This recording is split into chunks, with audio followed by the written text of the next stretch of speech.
AIBE all India बार examination. यह परीक्षा bar council of India BCI द्वारा आयोजित की जाती है। इसका उद्देश्य यह जांचना है कि कानून की डिग्री प्राप्त करने वाले उम्मीदवारों के पास वकालत करने के लिए आवश्यक बुनियादी कानूनी ज्ञान है या नहीं। यहाँ AIBE के बारे में पूरी जानकारी दी गई है। नीचे register AIBE exam full form all India बार एग्जामिनेशन। टारगेट AIBE का उद्देश्य है क यह सुनिश्चित करना कि नया अधिवक्ता एडवोकेट न्यायालय में प्रैक्टिस करने के लिए पर्याप्त ज्ञान रखता है। ख आयोजक संस्था bar council of India BCI। ग परीक्षा कब होती है। AIB साल में एक बार आयोजित होती है, जैसे AIB 18, 1, IBE 19 आदि बैचों के रूप में। घ परीक्षा पैटर्न प्रकार ऑफलाइन पेन पेपर बेस्ड।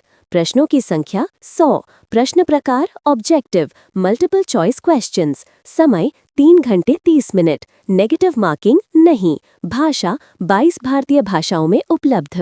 अंग योग्यता यानी एलिजिबिलिटी 1 उम्मीदवार के पास LLB की डिग्री होनी चाहिए।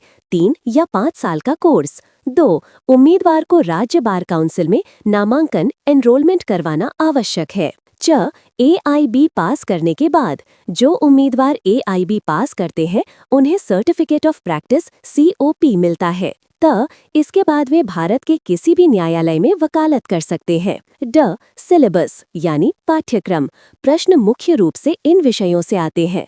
भारतीय संविधान IPC, CRPC, evidence act, BSA, BNSS, family law, contract law, torts, property law, environmental law, professional ethics, public interest litigation, human rights आदि।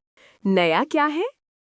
हाल के स्रोतों के अनुसार bar council of India BCI ने AIBE 20 के लिए न्यूनतम योग्यता प्रतिशत निर्धारित किया है।